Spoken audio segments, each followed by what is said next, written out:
ថ្ងៃនេះសំណួរផ្លែជើងមុនគឺសំណួរអង់គ្លេសលបងតាំងពីកើតពោះម៉ែមិនដែលលើពាក្យអង់គ្លេសទេ computer តើពាក្យថា computer តើគេបកប្រែថាម៉េចស្អីគឺ computer ត្រូវគ្រឿងអីអានេះគេហៅថា computer គេប្រែថាម៉េចអានេះគេប្រែថាព្យួរស្រែ computer គេប្រែថា computer ហ្នឹងហើយចុះបើ computer ប្រែថា computer អត់ដែលហើយចុះចាំបាច់បករងងាប់អីលបងតើពាក្យថាចយគេប្រែថាម៉េចក្រែងចយខ្មែរដែរលបងអីចយអាណាខ្មែរចយអង់គ្លេសតើអូចយអង់គ្លេសទេចាថាចយរីកមិនដឹងចេះពីណាចយទេតើពាក្យថាចយម៉ៃគេប្រែថាម៉េចលបងឆាយលេងមែនតើណាអាចចយម៉ៃភាសាអេស្ប៉ាញអីតើមិនមែនអង់គ្លេសឯណាភាសាអីក៏ភាសាទៅតែចង់ដឹងថាគេប្រែថាម៉េចអាចចយម៉ៃគេអញទាំងង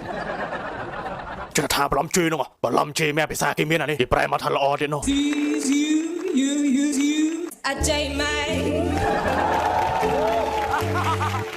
នាំគ្នាហូទៀត